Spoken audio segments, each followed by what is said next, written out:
ช่างน่าประหลาดใจผู้ชายคนหนึ่งที่เป็นโรคข้อเข่าเสื่อมที่ต้องนั่งรถเข็นมา2 ปีสามารถปั่นจักรยานรอบหมู่บ้านได้ร่างกายยืดหยุ่นอาการปวดกระดูกสันหลังหายไปหมดแล้วแขนขาไม่ชาหรือขั้นอีกต่อไปเขาไม่ส่งเสียงกระรุ้งกริ้งแล้วข้อต่อเริ่มนุ่มและยืดหยุ่นมากขึ้นราวกับว่าเขาไม่เคยเป็นโรคกระดูกและข้อมาก่อนเขาปวดเมื่อยทั้งตัวทุกวันในหลายปีที่ผ่านมาปวดเมื่อยทั้งข้อเข่าและเท้าแขนขามีอาการชาตลอดเวลาข้อเข่าบวมต้องทานยารักษากระดูกเสื่อมหลายชนิดทำให้เขาต้องไปหาหมอที่มีชื่อเสียงทั่วประเทศไทยหลายครั้งแล้วแต่ไม่ดีขึ้นบังเอิญเขาได้เพื่อนแนะนำเม็ดฟูเขาซื้อ5 หลอดมาใช้ทันทีวันละ2 เม็ดดีมากเลยเพราะว่าภายใน7 วันเขาก็รู้สึกว่าอาการปวดเมื่อยลดลงรู้สึกสบายมากขึ้นเราเข้าใจคุณดีนะครับว่าอาการปวดข้อเข่าเสื่อมเนี่ยมันทรมานแค่ไหนจะขยับตัวจะเดินแต่ละครั้งเนี่ยมันก็ไม่สะดวกเสียงกระดูกนี่ดังกรับปวดบั้นท้ายปวดข้อปวดเข่าคุณภาพชีวิตก็แย่ลงครับ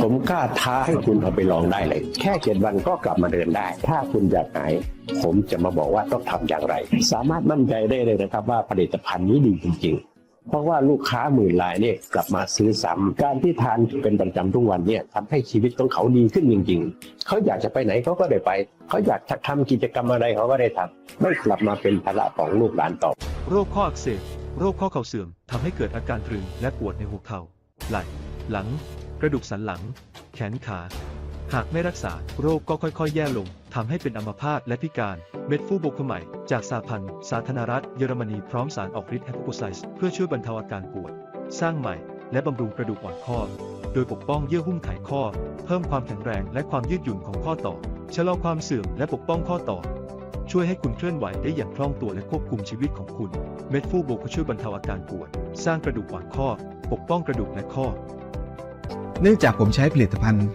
เม็ดฟูข้อเข่าเสื่อมโบคากระดูกและข้อของผมเนี่ยกลับมาดีขึ้นเลยครับผมชีวิตก็กลับมาดีขึ้นเช่นกันรู้สึกสดชื่นสุขภาพแข็งแรงกินได้นอนหลับครับโบคาเนี่ยสุดยอดจริงๆครับผมต้องขอบคุณโบคาครับที่ทำให้ผมเนี่ยกลับมาใช้ชีวิตได้ตามปกติอีกครั้งครับมีสินค้าดีๆแบบนี้ผมก็อยากจะแนะนำให้กับคนที่มีอาการแบบเดียวกับผมนะครับได้รู้จักกันมากๆครับผมเพราะว่าการเจ็บปวดจากโรคอาการแบบนี้เป็นระยะเวลานานๆเนี่ยมันจะส่งผลกระทบต่อชีวิตและจิตใจอย่างมากเลยครับหวังว่าเม็ดฟูข้อเข่าเสื่อมโบคาจะนำผลดีมาสู่คนที่มีอาการข้อเข่าเสื่อมเช่นผมนะครับเม็ดฟูข้อเข่าเสื่อมโบคาคือที่1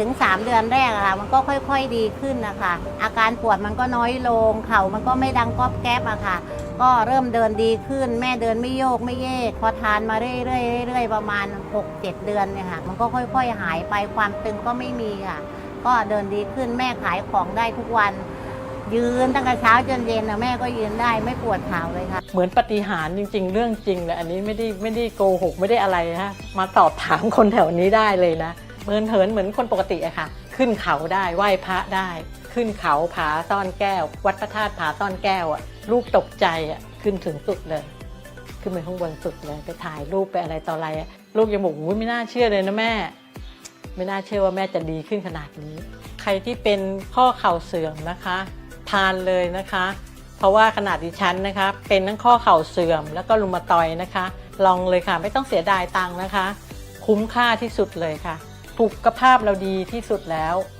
ทานแล้วสุขภาพเราดีเนี่ยโอเคเหลือเพียง50 ชุดเท่านั้นค่ะกับส่วนลด 50% สำหรับเม็ดฟูโบเคอร์รีบโทรมาที่หมายเลขโทรศัพท์ที่อยู่บนหน้าจอเลยค่ะเพื่อรับข้อเสนอซื้อ3แถม1ซื้อ4แถม2ซื้อ6แถม3ตอนนี้มีเม็ดฟูโบคาผลิตภัณฑ์พิเศษที่ช่วยให้ผู้ป่วยหายปวดได้เร็วไม่กลับมาเป็นซ้ำและไม่ต้องผ่าตัดอีกด้วยสินค้าได้รับความไว้วางใจจากคนไทยหลายพันคนเม็ดฟูโบก็เป็นส่วนผสมของสารออกฤทธิ์แฮปโปไซส์และเทคโนโลยีเอนไซม์ค้นคิดโดยนักวิทยาศาสตร์ซึ่งเป็นความหวังอันยิ่งใหญ่ของผู้ที่เป็นโรคข้อกระดูกเสื่อมการวิจัยที่ก้าวล้ำนี้ไม่เพียงแต่มีประสิทธิภาพสูงในการลดอาการปวดลดการอักเสบส่งเสริมการสร้างกระดูกและฟื้นฟูกระดูกอ่อนข้อเท่านั้นแต่ยังช่วยให้ผู้ป่วยคล่องแคล่วเคลื่อนอย่างรวดเร็วเมื่อเคลื่อนไหวและป้องกันการแข็งตัวได้อย่างมีประสิทธิภาพคู่นะครับเป็นเวลา1 สัปดาห์ผมรู้สึกว่า อาการมันดีขึ้นนะครับ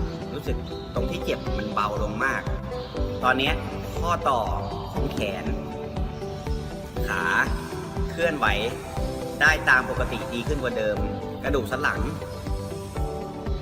ก็เจ็บปวดน้อยลง เคลื่อนไหวดีไม่เหมือนเมื่อก่อนเลยครับไปได้ 10-12 วันอาการปวดเนี่ยมันก็เริ่มหายเดินทางง่ายขึ้นที่สำคัญเราเนี่ยทำงานง่ายขึ้นแล้วก็เร็วขึ้น แล้วก็ไม่ต้องทนทรมานหลังจากที่ผมได้ลองใช้เม็ดฟูโบกาแค่5 วันเนี่ยอาการปวดหลังเนี่ยมันลดลงจริงๆครับกลางคืนเนี่ยนอนหลับสบายมากขึ้นไม่ต้องตื่นกลางดึกเหมือนแต่ก่อนแถมยังไม่มีอาการปวดหลังเลยทั้งนี้ข่าวดีสำหรับผู้ป่วยเป็นโรคข้อเข่าเสื่อมเป็นครั้งแรกที่นักวิทยาศาสตร์เยอรมนีประสบความสำเร็จในการใช้ฮาปาโกไซด์สารออกฤทธิ์ที่พบในต้นโครงเล็บปีศาจเพื่อบรรเทาอาการปวดได้อย่างมีประสิทธิภาพหลังใช้เพียง 5-7 วันป้องกันการเสื่อมสภาพและช่วยให้กระดูกแข็งแรงประสิทธิภาพที่ได้รับการพิสูจน์จากทางสถาบัน RKI ประเทศเยอรมนีช่วยให้ผู้ป่วยลดอาการปวดเคลื่อนไหวได้ง่ายขึ้นและที่สำคัญไม่ต้องผ่าตัดค่ะเวลาไปไหนมาไหนเนี่ยจะรู้สึกว่าเราก้าวขาได้ไม่ค่อยดีนะคะไปพบคุณหมอค่ะคุณหมอก็ให้ยามารับประทานนะคะแต่ว่าไม่ดีขึ้นนะคะจนกระทั่งดิฉันได้มาพบดร.เดชานะคะดร.เดชาเนี่ยเป็นผู้ชำนาญเกี่ยวกับการรักษาข้อเข่านะคะแนะนำให้ดิฉันรู้จักโบคาค่ะเป็นเม็ดฟูที่ช่วยรักษาเกี่ยวกับอาการปวดข้อเข่าโดยเฉพาะค่ะดิฉันรับประทานมาแล้ว3 หลอดนะคะบอกได้เลยว่าดีมากค่ะอาการปวดข้อเข่าต่างๆเนี่ยหายไปนะคะเรียกว่าใช้ชีวิตประจำวันได้กลับมาเหมือนปกติเลยเวลาขึ้นลงบันไดเนี่ยสบายมากนะคะเวลาก้มเวลาเงยหรือว่ายืดตัวย่อตัวพวกนี้สบายมากเหมือนสมัยสาวๆเลยค่ะใช้แล้วเนี่ยดีมากเลยรู้สึกว่าอยากจะบอกต่อนะคะโบคานะคะเป็นเม็ดฟูที่ช่วยเสริมสร้างเนื้อเยื่อกระดูกอ่อนแล้วก็ฟื้นฟูเนื้อเยื่อข้อเข่านะคะใช้แล้วเนี่ยจะรู้ว่าเห็นผลค่ะเพราะว่าอาการปวดแป๊บเจ็บแป๊บเวลายืดเวลาเหยียดเวลาก้าวขึ้นลงบันไดพวกนี้ดีขึ้นมากเลยค่ะสำหรับคนที่มีปัญหานะคะอย่าเก็บไว้ค่ะอย่าทนทรมานนะคะแนะนำโบคาเลยค่ะเพราะว่าใช้แล้วดีจริงๆนะคะใช้แล้วเห็นผลค่ะขอบคุณมากค่ะผู้ชมทุกคนคะในการสั่งซื้อเม็ดฟูโบกาของแท้โปรดติดต่อหมายเลขสายด่วนด้านบนหน้าจอเราพร้อมเสมอที่จะช่วยและซัพพอร์ตทุกคนนะคะหลังจากที่ทานเม็ดฟูได้10 กว่าวันนะคะตอนนี้ก็ไม่มีอาการปวดแล้วนะคะเข่าทั้ง2 ข้างอันนี้ก็แบบยืดได้สบายๆไม่มีรอยแดงบวมเลยนะคะได้รู้จักตัวเม็ดโบกาเร็วกว่านี้นะคะอาการก็คงจะไม่แย่ขนาดนี้นะคะแต่ว่าตอนนี้รู้จักแล้วก็รู้สึกดีๆรู้สึกดีมากเลยค่ะเมื่อก่อนผมรู้สึกผมชอบมันมากผมก็เลยซื้อมาตอนแรก3 หลอดเป็นเม็ดฟูละลายน้ำทานผมไม่คิดเลยว่าผลิตภัณฑ์โบกาธรรมดาขวดนี้จะออกฤทธิ์และให้ผลที่รวดเร็วมากผมทำไปประมาณ3 สัปดาห์ผมรู้สึกว่าอาการปวดเข่าปวดข้อเนี่ยมันค่อยๆหายไปต้องขอบคุณโบกามากครับที่ทำให้ผมและครอบครัวได้กลับมามีความสุขโบคานี่ดีจริงๆเลยค่ะถูกใจมากๆเลยไปลองกันนะคะทุกคน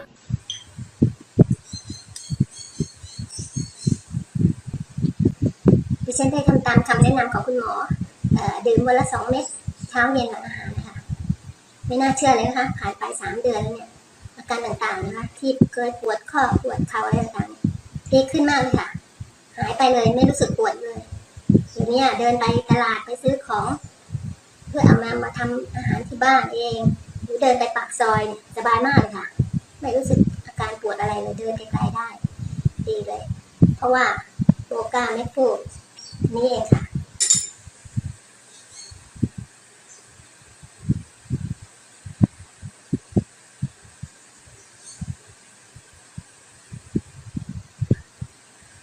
เพียงแค่1 เม็ดใส่แก้วละลายน้ำและดื่มหลังอาหาร20 นาทีวันละ2 เม็ดจะช่วยขจัดอาการต่างๆเช่นปวดเข่าปวดหลังปวดกระดูกสันหลังชาที่แขนขาผู้ป่วยหลังจากใช้โบคาทุกคนพึงพอใจมากสามารถเดินขึ้นลงบันไดเดินไปตลาดหรือทำงานบ้านได้ตอนนี้ชีวิตของพวกเขาเปลี่ยนไปอย่างสิ้นเชิงหลังจากใช้ผลิตภัณฑ์เพียง 2-3 เดือนมีลูกค้ามากกว่า 500,000 คน เคยใช้และพึงพอใจมากกับเม็ดฟูโบคาคุณสามารถโทรติดต่อสายด่วนเพื่อทราบข้อมูลเพิ่มเติมเกี่ยวกับโปรโมชั่นเพื่อรับคำปรึกษาฟรีจากผู้เชี่ยวชาญ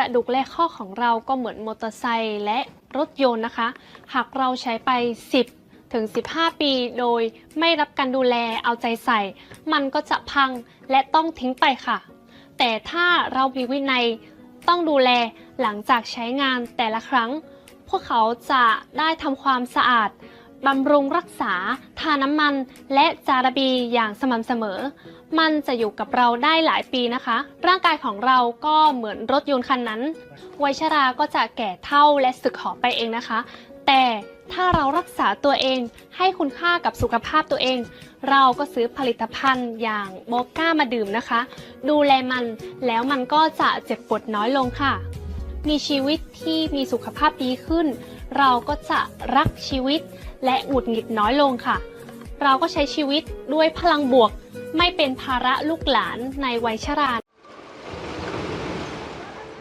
Being buried alive in this 80-foot-tall mountain of trash is Abdullah's worst fear.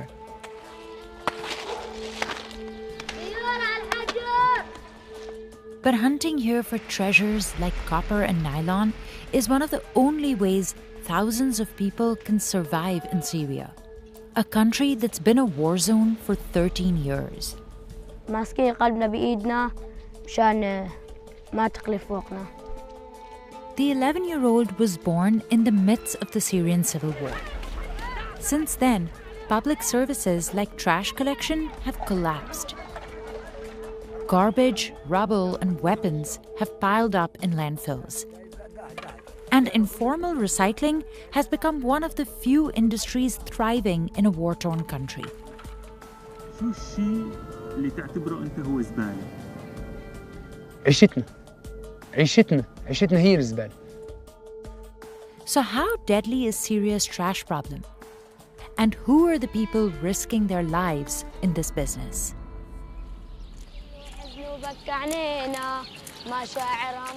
Singing is one of the few things that helps Abdullah keep his mind off his job.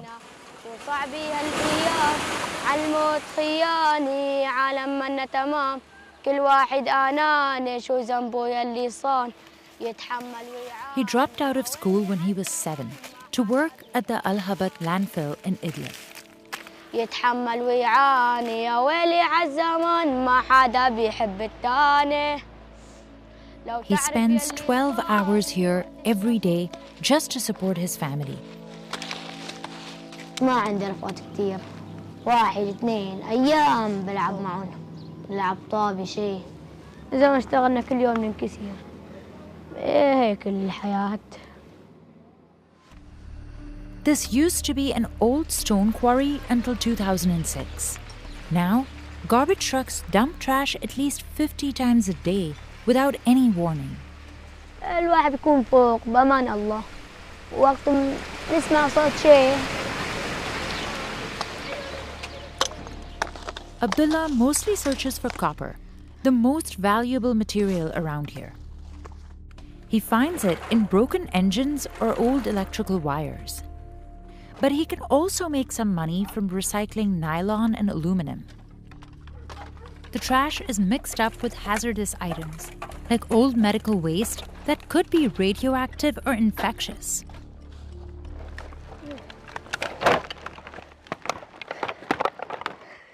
Abdullah fills up as many as 10 bags a day. Each can weigh over 50 pounds, depending on the day's haul.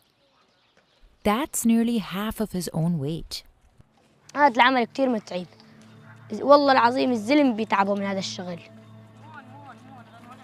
بحلم انه يصير دكتور او استاذ او شيء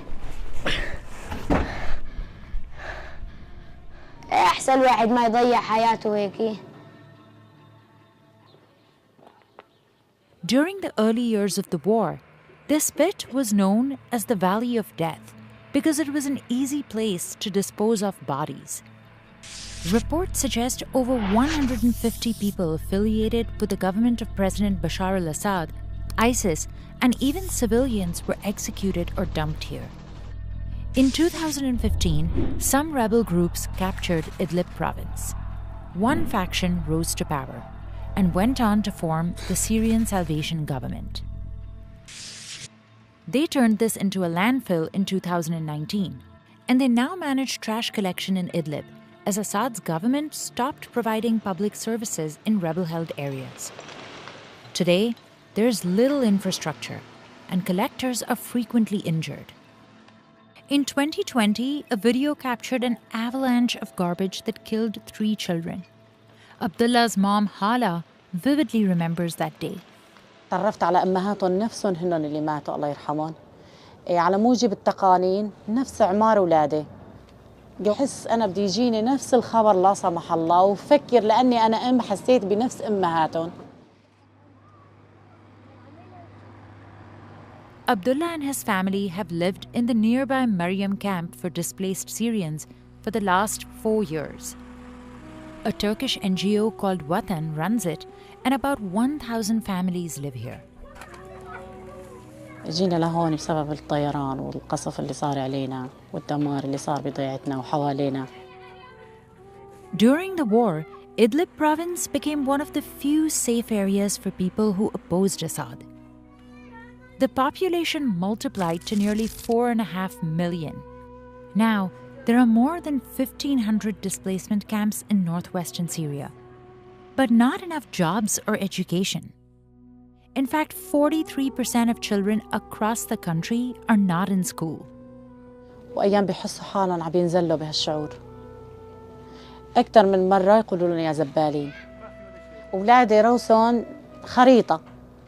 يوم قزازي، يوم حنجور دواء، يوم حجرة. Abdullah's dad lost his job as a sanitation worker when they fled the war in Damascus.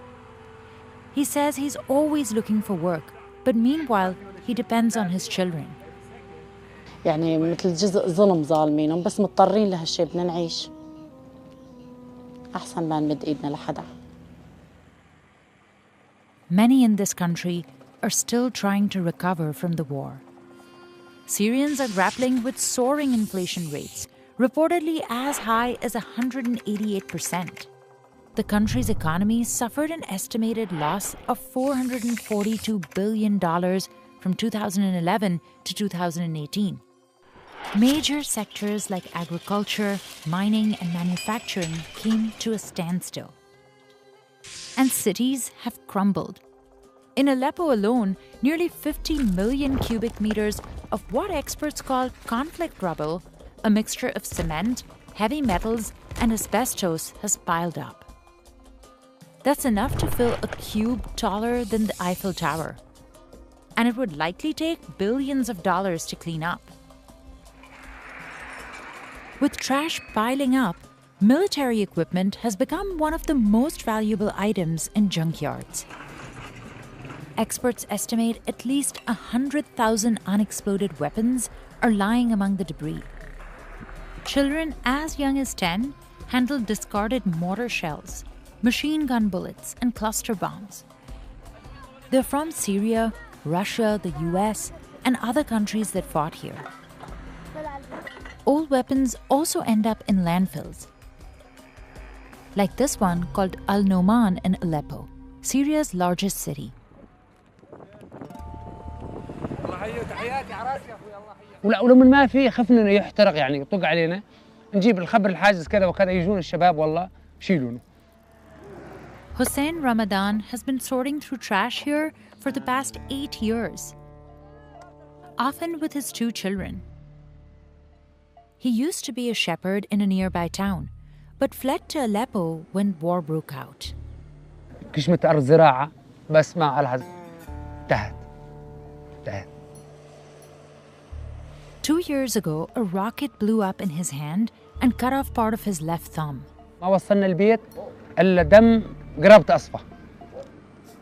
But that hasn't stopped him from looking for more rockets because they can be good money. He can sell one for about $3 to local scrapyards, but he has to collect a lot more plastic or nylon to make the same amount.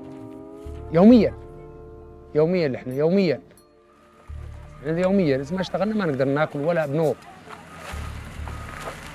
People sometimes burn the trash to get rid of it, and it fills the air with smoke and toxic chemicals that could cause cancer. Hussein's lungs are so damaged that he now needs to use an inhaler. اللي استخدمها هاي تهزها هالهزة تحطيها هاي تريح الصدر من ريحة السيان وريحة الوسخ وريحة الشياد.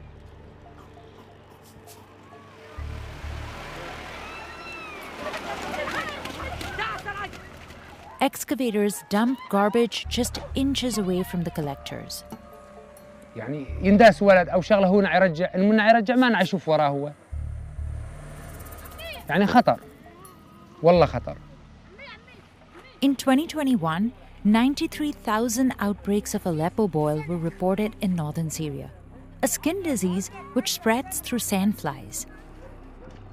Rabies is also common here, as dogs scavenge through the same dumps. مثلا شبدات جدان يجي وسخ تعرف انت تبع عليه اوادم ياكلون الكلاب من كلب الكلاب. Still, these landfills have become a major source of food for Hussein, his children, and many others. 60% of Syrians suffer from food insecurity, and 90% live below the poverty line. لا في ناس لا تواخذني بهالكلمه شبعانه الله ما عطيها. مثلا يكب لك مثلا نص كيلو كباب مثلا خبز مثلا يحطها هو الزلمه يشدها من الكيس نلقاها ناكلها نحن مفتوح منها شوي ما ياثر. يعني هي بكتيريا بس انه نقول ما ياثر. Hussein can see this landfill from where he lives, in a camp just a few minutes away. His family of 12 people share a single tent.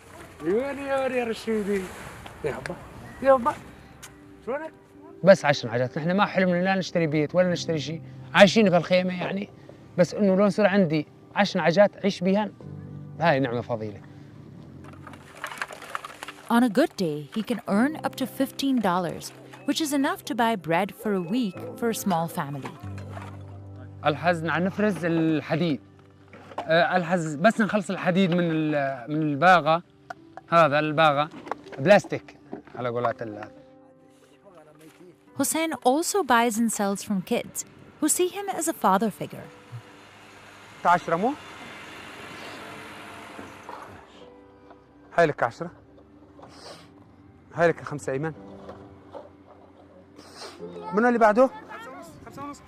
3. About an hour's drive away in Idlib, children bring their treasures to local scrapyards like this one. في عنا أولاد كثير بيجوا بيبيعونا. أهاليهم مثلا أبهاتهم بالحرب استشهدوا. ما ضل معهم إلهم غير الله. بقى هدول الأولاد بيطلعوا على الشوارع بيلموا وبيجيبوا لنا نحن بنرجع بنشتري منهم. Old air conditioners and washing machines are disposed of here too. النحاس الأحمر اليوم ما يقارب $8. They also buy discarded weapons and bullets. They ship some of the scrap to Turkey while the rest is recycled in Syria. الناس بتلم وبتيجي بتبيع وكله يعني مردود بهاي المصلحة، يعني أكثر مصلحة شغالة عنا بإدلب هي هاي المصلحة، مصلحة لم الطناج. Some of the plastics are recycled into products like floor mats and even turned into fuel, while old rubble is being used to construct new homes and buildings because raw materials are hard to find.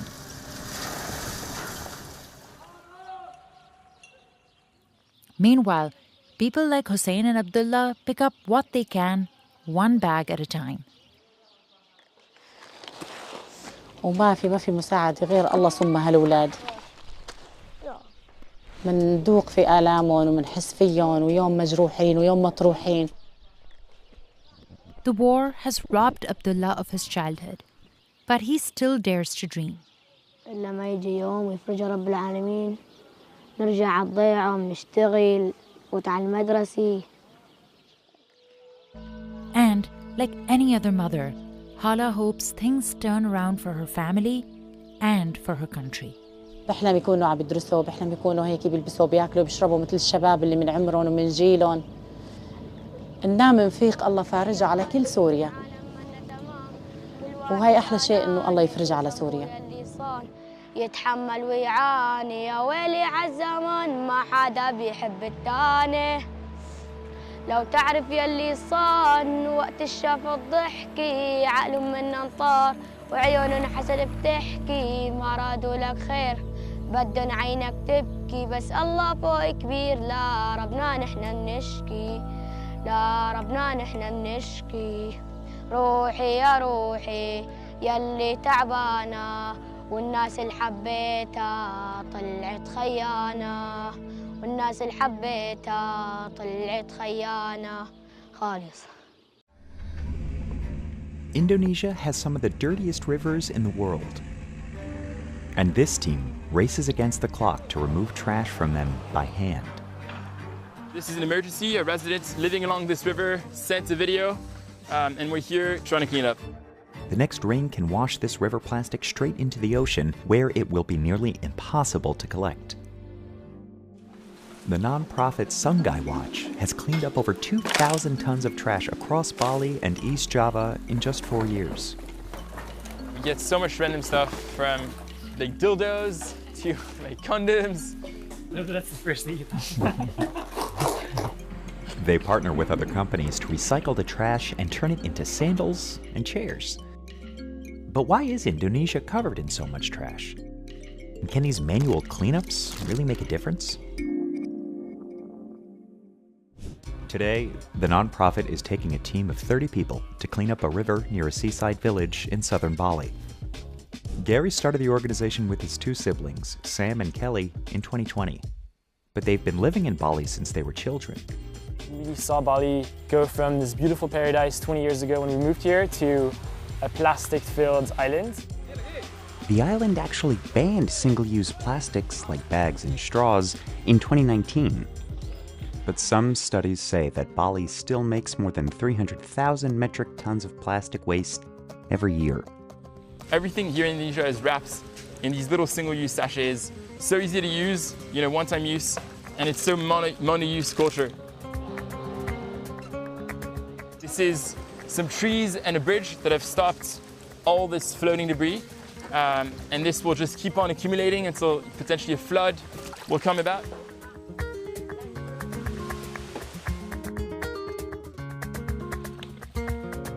All of this waste was cleaned up in about 3 hours. It's always hard to say, but this looks like about 2 tons of waste. All of this is essentially plastic that was making its way to the ocean. What most people will see as trash, we actually see this as value. It's like modern day mining. We're looking for the most valuable piece of trash. And right now what we'll do with this is we'll put it on the back of our pickup trucks and ship it over to our sorting center, which is 10 minutes away. The nonprofit has 9 sorting facilities across Bali and East Java. This is our sorting route. We sort about what comes in today will be sorted tomorrow. At least that's the idea. And they handle about 3,000 kilos of plastic waste every day. So really sorting everything manually, nitty-gritties.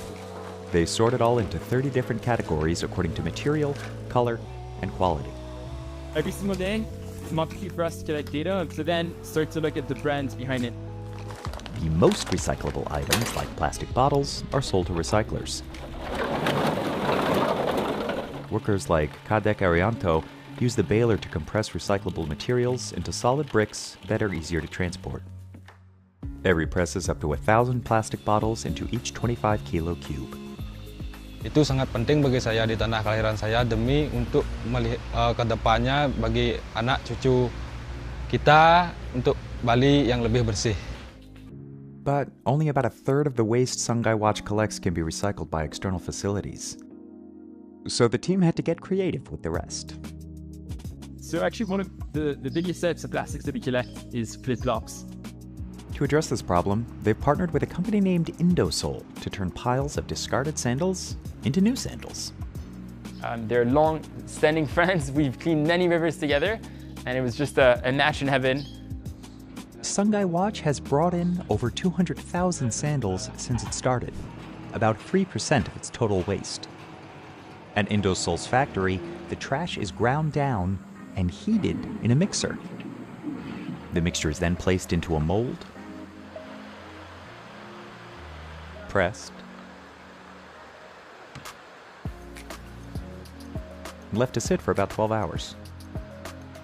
Where we then have a complete block of foam, we will then skive down to sheets, which we will then cut and press into the footbeds of the Sungai Watch times Indosole sandals. The recycled sandal material is used for the midsole, while the footbeds are made of a mixture of natural and synthetic rubbers. A recycled polyester strap is added to complete the sandal. The recipe for each color is a little different. The sea salt version, which I'm currently wearing, which is this one, has sandals here in the middle sole. It's pretty dirty right now because I've been wearing it on and on. For each sandal that Sungai Watch pulls out of a river, Indosole is able to make a new one. The siblings also launched another company in 2024 called Sungai Design. It buys plastic bags collected by the nonprofit and turns them into furniture. This design is a lounge chair that is made up of many different pieces, but all made from 2,000 plastic bags collected in Indonesia's rivers. And this is the first product of Sungai Design. But about 40% of the waste goes to landfills because it's too degraded or too difficult to recycle. Still, Gary sees every piece they remove from rivers as a win. And all the data they've been collecting is valuable too. That is really important for us to be able to relay this data to the government, to really push policy around wrapping with single-use plastics and, the recyclability of it. Indonesia produces nearly 7 million metric tons of plastic waste each year, and more than half of that is mismanaged. So much of the waste here in Bali ends up on roadsides, in poorly regulated landfills, and at illegal dump sites like this one. Sungai Watch sends out a team to clean up these places every Friday. When plastic enters a river, it typically comes from sort of these illegal landfills. The local waste problem isn't new. A 2015 study ranked Indonesia as the second biggest contributor to marine plastic pollution in the world. The problem got worse after 2017, when China announced that it would stop accepting waste from other countries. This led many neighboring countries to accept more, a lot more. Indonesia's plastic waste imports spiked in 2018. This all led to the government setting an ambitious goal to reduce marine plastic waste by 70% by 2025. But Gary isn't holding his breath. Waste sorting stations are opened, and in a couple years, they are closed down due to lack of funding and lack of operation. Meanwhile, the local waste problem has gotten so bad that it's caught international media attention. Bali is known to the world as the island of gods, but recently, with international media covering this trash epidemic, the plastic waves washing up on Kuta Beach, it's now known as the island of trash. That's why Sungai Watch installed 170 floating barriers like this one across Bali and East Java.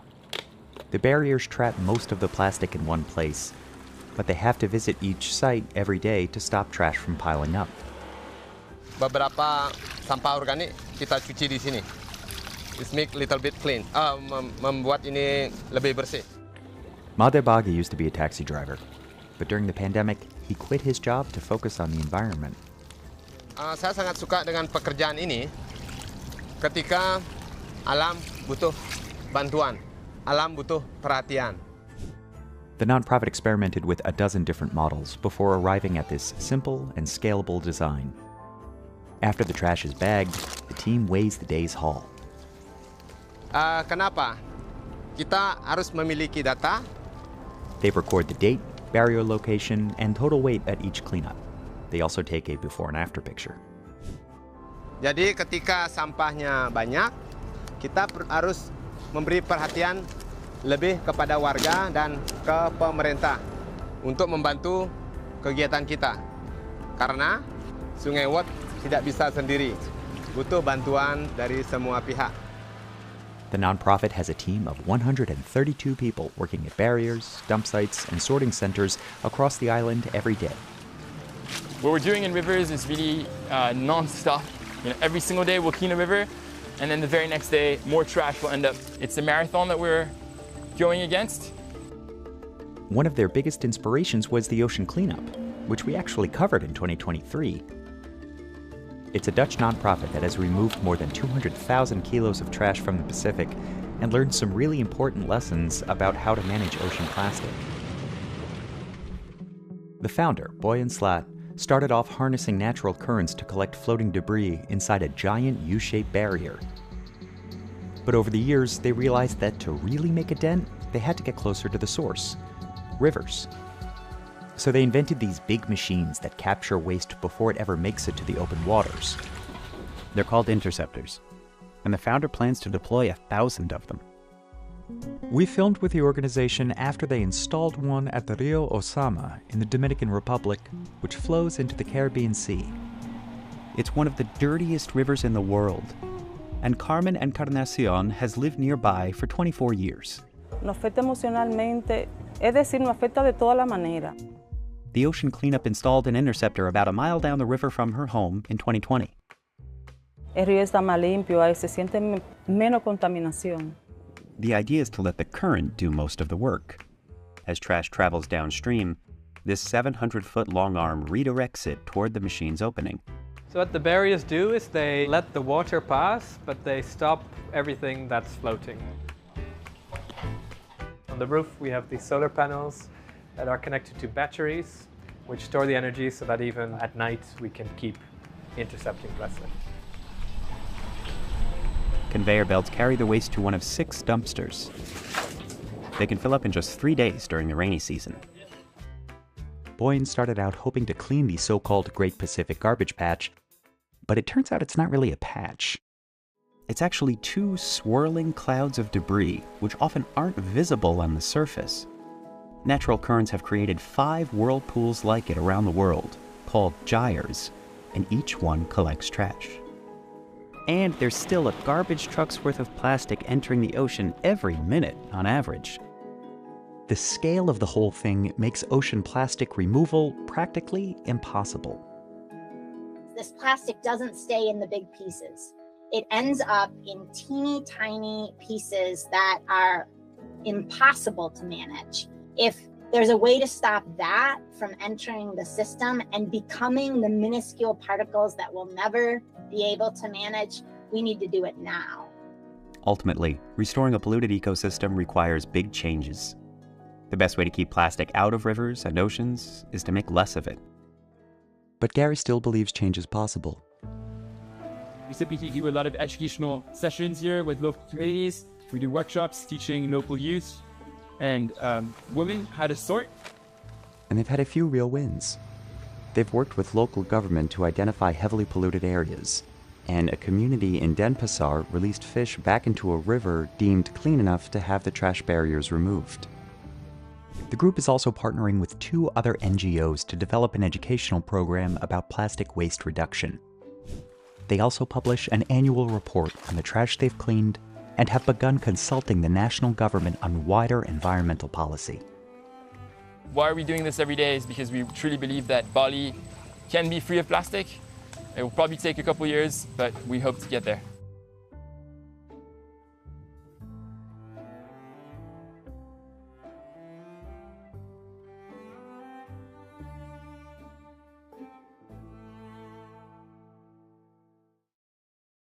Do it now, let's go. Hurry up. Your backpack that's on the table. Next, you're gonna open your box up, open it up. Hang it on your box, there's a lock on it, it has a chain on it. You're gonna wear it like a necklace, just put it on, let's go. I am Pedro Como, and tonight I'm gonna be going through and explaining every item that new recruits receive here tonight in their Diddy box. Great Lakes RTC Night of Arrival. Diddy is gonna be the first issue of uniform items that new recruits receive once they come here to Great Lakes RTC for basic training. It's going to be uniform items, hygiene products, shoes, anything that they might need here, basic necessities that they need throughout boot camp. So what was your memory of Diddy issue? What was it like when you went through it? For me personally, it was very shocking because I've never had to move this fast, like getting dressed and putting on all of these different outer garments and weathers and covers and hats and things like that. Well, first thing we'll start with the socks. They're Pro Feet, moisture socks, keep your feet from sweating. Just cotton athletic socks, yes. Do you get any more like thicker socks since it does get real cold here in the Chicago area? No, they just able to put 2 pair on if it gets too cold. The next item will be shoes. They get brand new pair of shoes so that everyone have a similar brand shoes. They use these shoes doing PT sessions, doing outside runs, inside runs at Freedom Hall. So now they have an option of wearing tennis shoes throughout boot camp. These are SAS running shoes, but we have like 3 or 4 different options. Next, we're gonna go in what's called the knit bag. The knit bag is where we collect the laundry, but for now we're holding all the items that they're gonna be issued here at night of arrival. Inside the large knit bag, we have sweats. We call them Smurfs here at Great Lakes RTC Boot Camp. And it's basically just a sweatsuit, top and bottom. Your Smurfs is just a funny nickname because they all look like little Smurfs walking around base. All right, next here we have PT shorts. These are what they use when they go to Freedom Hall to do workouts, when they do the little exercise in-house. They're just basic shorts with little pockets on it. The ID card holder that's on the inside here. The way they can put their little ID in there when they're wearing them. They don't have to have a whole wallet or carry in their hand or anything like that. They also use these when they go and do the initial swim. Really? Yes. They're not like a bathing suit or like swim trunks. No. Next item would be the yellow PT shirt. These shirts are used for PT with the PT shorts that we received earlier. Just a cotton material with the navy on the front left, big navy in the front back. The collar's not too tight to me personally. I know they just did an upgrade, so they got a new shipment in. I don't know if it's just the fabric or the material they use or if they switched it, but I have not had any issues with the shirts myself personally. Next, we have the brown t-shirts, the Coyote Brown. These here are going to be the one that you wear under your Type 3, which is the uniform that I'm wearing now. It's a cotton t-shirt and you just wear it under your Type 3s. Next here we have the skivvies, known as underwear, and they're just a basic plain white underwear for the male and female recruits to wear. Later on in boot camp, you are able to buy regular boxers if you would like, but these are like just standard issued boxers briefs that every recruit gets once they come through boot camp. Are these comfortable? Are these like, they look kind of like what my dad wore in like 1983. Boot camp is temporary. It's only the basic things that you need. So if you can deal with these for 2 to 3 months and then go about your life and get whichever ones you want, these are like the bare minimum that you need. How many pairs of skivvies do you get? You get 8 pair. The laundry gets done by the recruits themselves. They have what's called a laundry crew. They collect all the uniform items that they wear throughout the day and they turn it into the laundry crew. Laundry crew have these bags and they just take them up. After they do hygiene, they do laundry in-house, then they pass it back out later on in the nighttime. Now here is the large white knit bag that I was telling you about earlier. You're gonna stencil this also, and this is also where you put your dirty laundry once you get to the ship. So you're issued it here, and you can, once again, you're gonna put your name on it, and all your dirty laundry will just go inside. It opens up like a little laundry bag. We have shower shoes. The shower shoes are used for when they're going and take a shower, hygiene. They're just little shower shoes so they can go from their rack to the shower and then back, and then they can change into their socks and their shoes. Next, we have the backpack. The backpack is issued because they're gonna have multiple items they need to carry. Up next, we have the hydration tube, your water bottle, and pretty much you're just gonna put your name on it, and then you're gonna carry this around everywhere you go, whenever you leave. That way you're able to hydrate as required. Why is hydration such a big deal? It's a big deal because we do a lot of PT. Even though it's wintertime, your body still needs to hydrate. A lot of people think just because it's wintertime, I'm not sweating, that I'm not losing water, but you actually are losing just as much as you do in the summer. They have the electrolytes and the Pedialyte for muscle recovery to help you with the soreness, and you're able to drink that also inside of here. Next item we have here is going to be the glow belt. Each recruit is issued a glow belt. That way once they're out by themselves and they're not with the division, they're able to be identified. All it is it goes around your backpack, or if you don't have your backpack with you, it goes around your waist. And it's just like a little belt so you can be identified when you're walking throughout the streets. Next here we have the garment bag. The garment bag is used to put your dress uniforms in. That way they don't get dirty or any stains or anything like that on it. When you're traveling, when you're walking around, when you're going from different commands, and it just unzips. You put your little hangers in there and your dress uniforms go in. You zip it up and then you're able to hang it up to prevent them from getting dirty or dust or anything like that on them. They don't get their dress uniforms issued tonight, do they? No, they do that in week 2. Next here we have the Blue Jackets manual.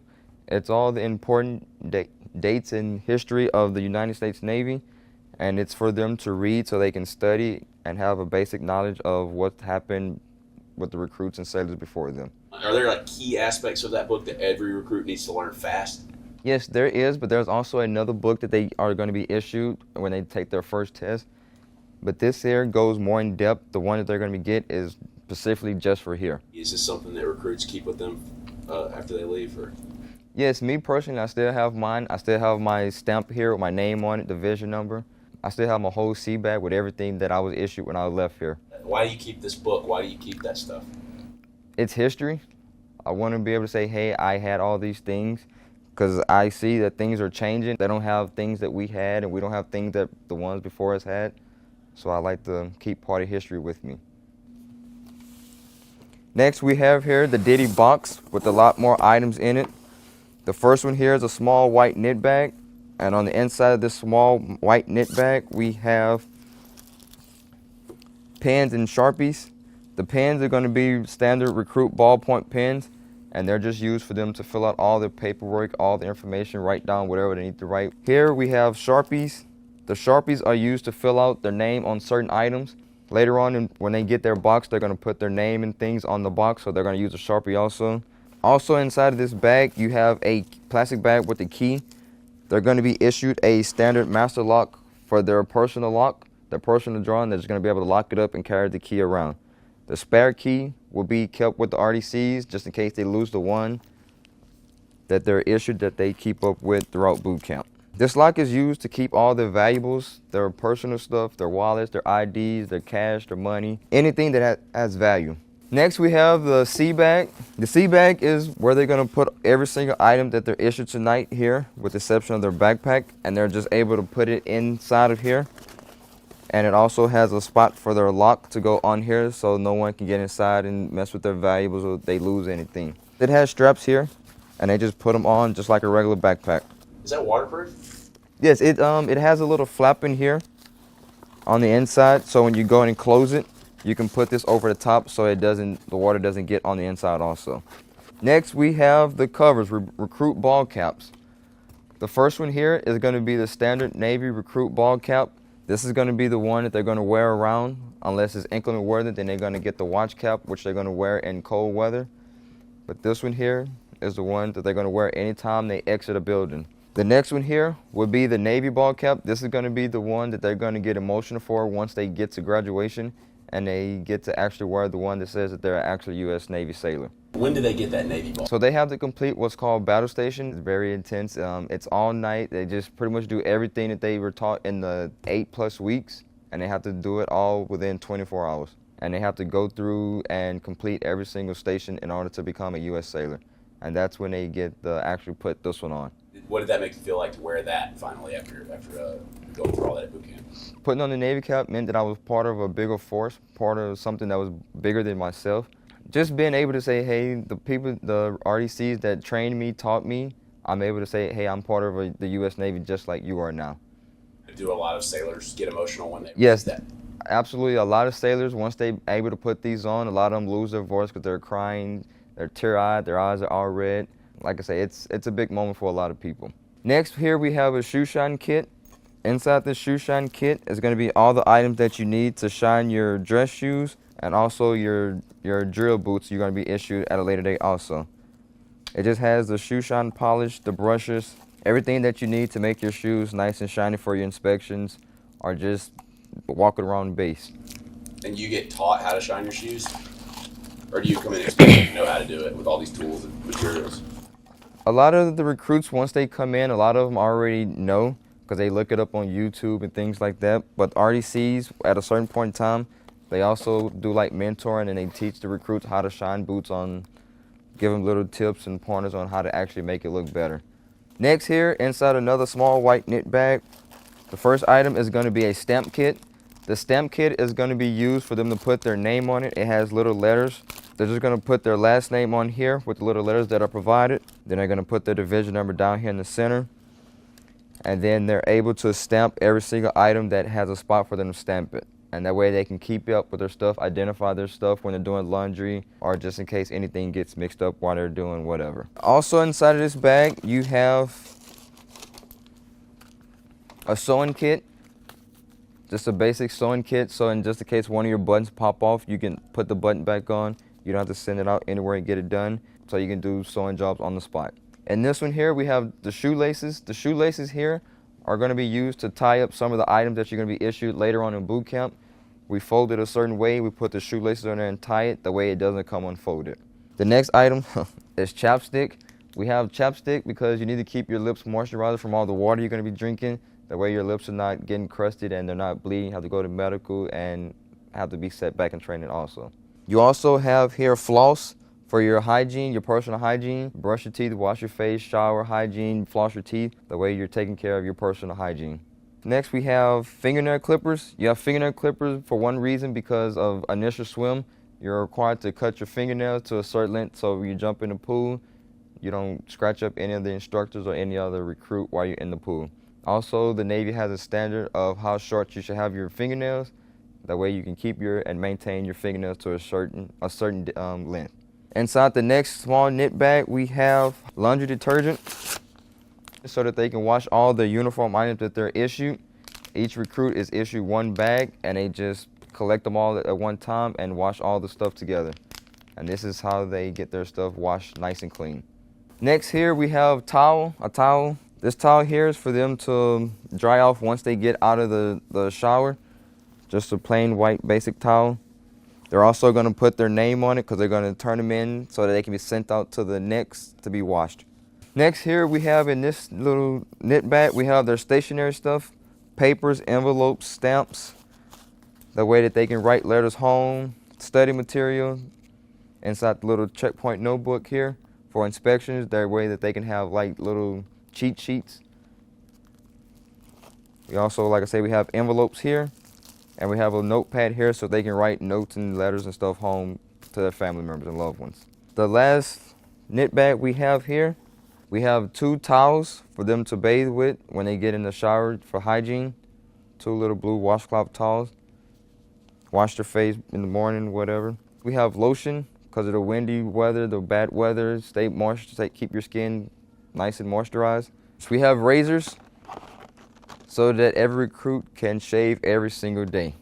We also have shaving cream so they can use shaving cream so their face doesn't get bumped up.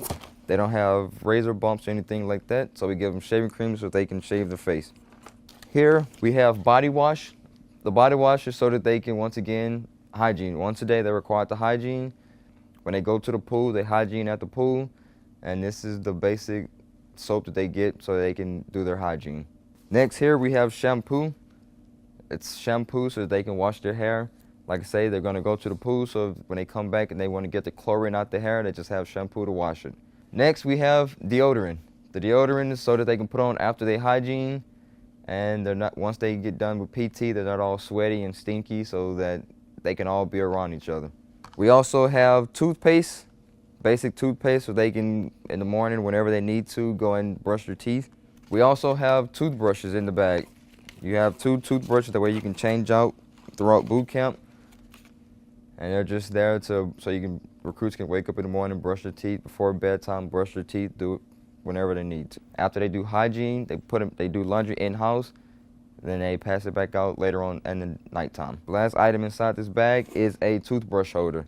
Toothbrush holder is just so that they can put their toothbrush inside of this little plastic tube. That way it's not exposed and getting dirty and getting other dirty items on the toothbrush. Keep it clean. So this is all free, right? Like they don't have to pay for this, right? They don't physically pay here. It's taken out of their first check and then eventually it's put back in their check so that they don't have to actually pay for it. These are all the items that they're issued in their ditty box on the first night here at Great Lakes RTC. This is everything they're going to need, the basic necessities to begin their journey at RTC.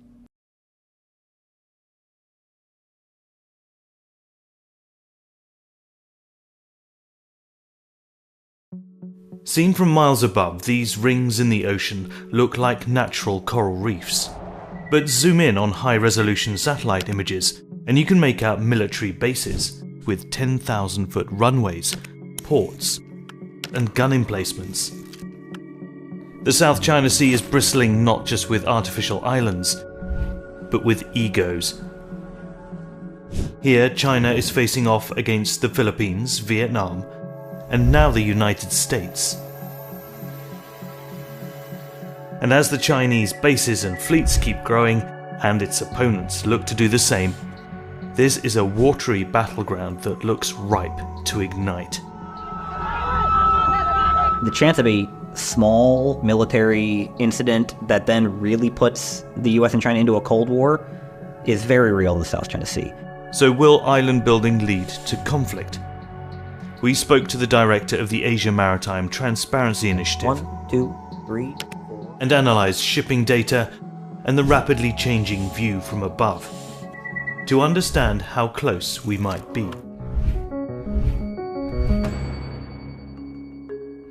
The islands first started to appear just over 10 years ago. The Philippines, Vietnam, and to a lesser extent Malaysia have since been engaged in a race to claim, occupy, and fortify outposts in the South China Sea. But no one does it on a scale quite like China. It's not that people are outraged because China built islands. They're outraged because China built islands with the express purpose of kicking around its smaller neighbors. So now there are Chinese planes overhead, Chinese ships on the water, 24 hours a day, everywhere in the South China Sea, made possible only by all of that island building. The superpower has 20 outposts in the Paracel Islands and 7 in the Spratlys. Of these, 4 are fully operational air and naval bases. They've got deep water harbors and all the harbor works that would go with them. They've got point defenses and anti-ship missiles and anti-air missiles to defend themselves. These are fully functional, and I think people don't appreciate the scale we're talking about. I mean, Subi Reef, which is just 12.5 miles from the nearest Philippine base, is roughly the size of the Pearl Harbor naval base of the US in Hawaii. The Philippines occupies 9 features in the Spratlys, with just 1 airstrip. Vietnam has the most, around 50 outposts spread across 27 locations in the South China Sea, and Malaysia has 5. Now, with the region bristling with ships, firepower, and tension, clashes are inevitable. In fact, they are happening all the time. One particular hotspot is this patch of ocean, around 100 miles from the coast of the Philippines. Back in the 1990s, China occupied what was then an underwater feature called Mischief Reef. Over time, China began to build permanent structures. The Philippines panics, and they respond by going to the next closest reef, which happened to be Second Thomas Shoal, and intentionally grounding this useless old warship that they had no other better thing to do with onto the reef as an emergency outpost to keep an eye on Mischief Reef. That was in 1999. But if you zoom in and look closely, you can see that the old ship is still there. Today, the Sierra Madre operates as a permanent military outpost for the Philippines. Marines rotate on and off while boats coming from the mainland resupply it with food and water. Meanwhile, Mischief Reef has been transformed. Mischief Reef is this giant ring around a lagoon. Most of Washington, D.C. could fit inside of that lagoon. It's from here that China can launch missions to intercept and intimidate Philippine vessels, including those trying to resupply the Sierra Madre. And so for the last 2+ years, the Philippines has had to run a blockade of China Coast Guard and Chinese militia vessels every time it wants to get through to these 8 to 10 Marines who live on this rusting hulk and are completely reliant on outside food and potable water. This video, filmed by the Philippines military aboard the warship on June 17, 2024, shows vessels from the Chinese Coast Guard trying to stop Philippine resupply boats. Footage shows Chinese crew wielding axes and knives. These maps show the movement of Chinese Coast Guard vessels between Mischief Reef and Second Thomas Shoal in recent years. And this is the route of Chinese Coast Guard vessel 5205 in August 2024. On the 31st of August, it was filmed ramming a Philippine ship close to the disputed Sabina Shoal, east of Second Thomas Shoal. They've gone from just getting in the way and blaring the horn to using high-pressure water cannons to both injure sailors and try to disable the engines. They've used lasers to blind crew, they've used acoustic devices to try to deafen them, and on many occasions now they've begun to just ram Philippine vessels trying to get through. And the Philippines, to its credit, has not backed down. In accordance with international and Philippine national laws, we are proceeding according to our planned route. The big question then is, why is China doing this, and what does it stand to gain? It's partly about control. Control of one of the busiest shipping routes in the world, of the South China Sea's valuable fish stocks, and of the reserves of oil and gas beneath the seabed. All of that stuff is true, all of it's relevant, but none of it is why Xi Jinping cares about the South China Sea. The Chinese Communist Party has told itself a fairy tale that these things belong to China in times immemorial, and therefore they must be recovered, and we should not assume a hyper-rational China, any more than any other state is hyper-rational, any more than the fact that the US and Canada still fight over the Gulf of Maine, or that the Philippines still claims North Borneo, or that the UK didn't give up maritime claims to Rockall Island until just a few years ago. Like, states do irrational things, and China is no more rational than any other. But no matter how irrationally China is acting in the South China Sea, it's ultimately about geography and logistics. The Spratlys are 700 miles from the Chinese ports on Hainan. Having bases this far south gives China not only a physical foothold, but a launchpad for surveillance from the air and the sea. Look closely again at Mischief Reef. It took barely a year for Mischief Reef to go from nothing to about 1,500 acres. And then they graded and paved everything, put a 3,000 meter airstrip on it, and all kinds of infrastructure to support naval deployments, etc., as well as sensing equipment, housing, officers' quarters, defensive equipment. China uses the runway for surveillance aircraft like KJ-200 and KJ-500, giving Beijing a permanent eye in the sky over the South China Sea. China has eyes everywhere, and it sees everything that all the other claimants and the outside parties like the US do. For years, the dispute has come down to who owns what, who is entitled to what. And this is where it gets messy. Although in the eyes of international law, it should be fairly clear-cut. First, there's the territorial sea. That's the 12 nautical miles around any piece of land which a nation owns. Beyond that is the 200 nautical mile EEZ, or Exclusive Economic Zone. This is the area of ocean that stretches beyond the territorial sea, and where the nation is free to exploit the natural resources and even build artificial islands. This map shows the competing EEZs for China, the Philippines, Vietnam, and the other nations. And in the middle of it all sits the Paracels and the Spratlys, and you can see why they are so hotly contested. What you can't do is build an artificial island in someone else's EEZ and then claim your own rights around it. This is what China has done with Mischief Reef. But in 2016, an international tribunal ruled that China's claim over many features in the South China Sea, including land reclamation projects, were unlawful. And that should have been case closed. I mean, legally, the dispute is now over a few dozen tiny dots of territorial sea in the middle of the ocean, and everything else should be pretty clear, except that China claims a whole nother set of entitlements China famously draws this old dotted line map that originated in the 1930s, and it says basically anything we can't find a way to claim under UNCLOS inside that line, we claim with historic rights. The tribunal also dismissed China's so-called 9-line claim, but China rejects the court's decision and continues to patrol water and claim reefs, rocks and islands that lie within another nation's EEZ. Vietnam, for one, has not shied away from the fight. In response to Chinese island building, the Vietnamese began building small outposts on reefs and sandbars. This map shows Vietnam's EEZ. The nation in fact claims all of the Paracel Islands and all of the Spratlys. The outposts often start as small concrete structures, like this one at Discovery Great Reef. Then from 2014 on, we start to see walkways, helipads, and small docks with deeper harbours cut into the reefs. Those are the dark areas you see here.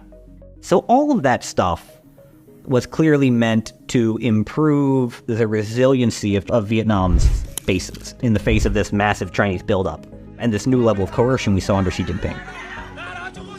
And then you've moved into a new phase of island building for Vietnam, which started probably about the end of 2021, but has accelerated over the last 18 months. And that's been the expansion of islands overall, where they've begun to mimic many of the tactics we saw from China, including using the same kind of dredgers. This is Bark Canada Reef. Vietnam occupied it in 1987, and for years only had a small outpost. This is what it looks like now.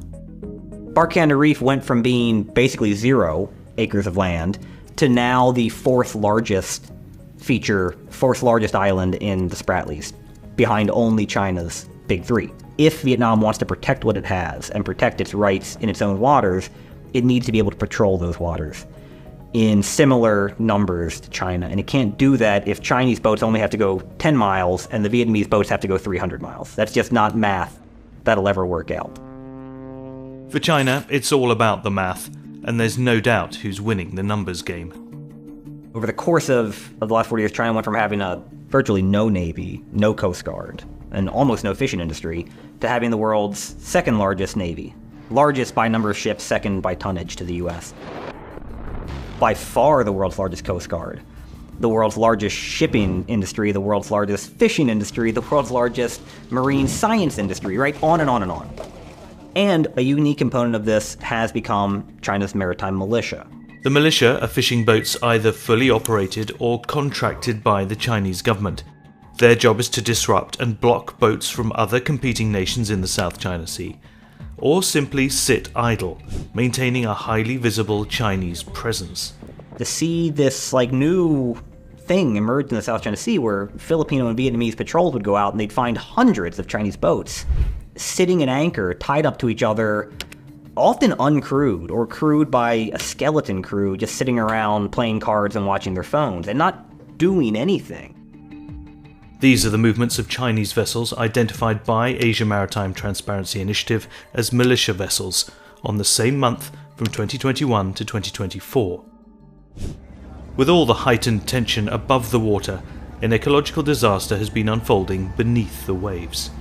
To build these islands, engineers started by using clamshell dredgers, scooping sand and coral into barges and then dumping it in a pile to create islands. Nowadays, the likes of China and Vietnam are using methods that are even more destructive: suction dredging. The drill bit grinds up everything indiscriminately. Rock, coral, marine life, sand, and then it shoots this, organic slurry out the other end. That's what China built its islands using. And that's why it didn't just kill the reef that was covered in sand, it killed all the reef nearby too. It dug up all the coral to make that sand, and then it put huge plumes of sediment into the water that drifted around and smothered anything that had managed to escape the initial digging. As the islands and the rival navies expand, so does the chance that skirmishes turn to battles. The US has a mutual defense treaty with the Philippines and has promised to come to the aid of its old ally in the event of an attack on its military or its coast guard. Recent meetings between Joe Biden and his Philippine counterpart Ferdinand Marcos Jr.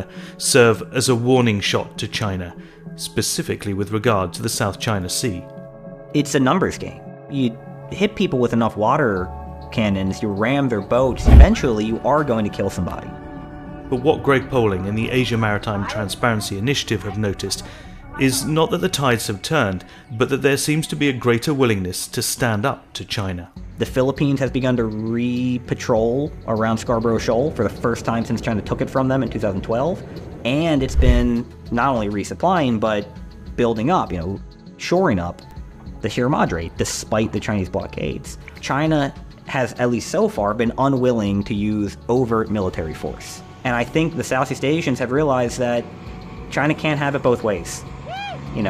If they just drive straight, if they ignore all the harassment, if they're firm and committed to this, they've been able to develop new resources, resupply their people, patrol where they want, and all China's behavior has done, really, is internationalize the disputes and create exactly the kind of anti-China coalition that Beijing has always feared, more than anything else. Your actions have threatened China's sovereignty, security, and related rights and interests. To avoid miscalculations, leave and keep far off immediately. Over. We are proceeding according to our planned route. Request to stay clear from our passage in accordance with the collision regulation. Over.